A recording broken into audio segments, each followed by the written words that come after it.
if I'm a guest going into a show that's already established, for example, like any one of these many series that we've mentioned, the pilots that I made, a director comes in and they show him, he'll sit in the projection room and he will see at least two or three shows.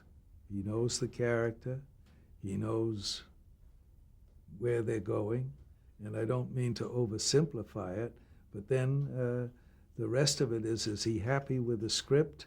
Is he his input into the script, which is terribly important? But as far as the characters are set, and you just see who they are, and you know all their characteristics and what they're capable of, and so that's no problem. But again, for script input is something else. Whether if it's even in sitcoms, a comedy, or whatever it is, then you approach that aspect of it is something that I you know, it's the written word. That's where it's at. You got a good script. Is it funny? Are your characters are being outblown? And that's what separates the men from the boys.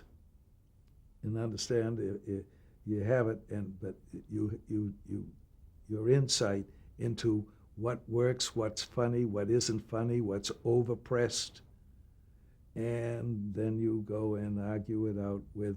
Usually in television, the writers are far gone, and you then work that out in the most hand with the producers. Although many times you might have the good fortune to work on these series with the writers, but the producers are very knowledgeable. You know, Roy Huggins, who could be more successful, or Art Silver, who took over the Cheyennes and took over the Mavericks, and very, very literate, brilliant men about storytelling. But that's where the director who comes in on these series then addresses himself to the script. So, you know, I remember reading this and I said, I've gone through 6 pages now and I haven't got a laugh.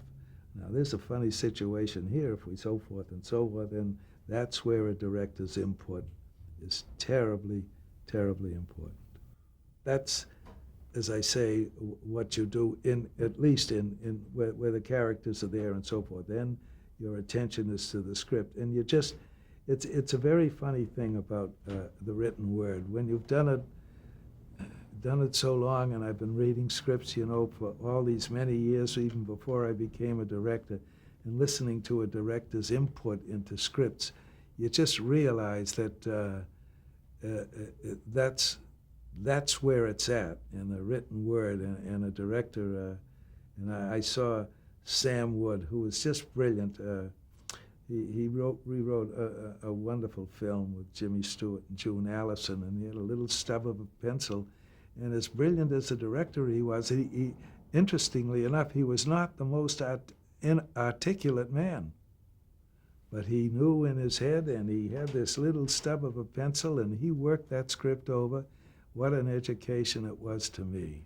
That particular one, the Monty Stratton story. And a good writer wrote it too, but Sam just fine-tuned that thing. It was absolutely brilliant. And the same thing happens in a smaller scale when you're doing comedy. You go, oh, this doesn't have a button on it. I can get twice as much out of here if she doesn't say this and this and so forth and so on. And then I get the big bang at the end, and you bat it out with the producer, and that's again what separates the men from the boys.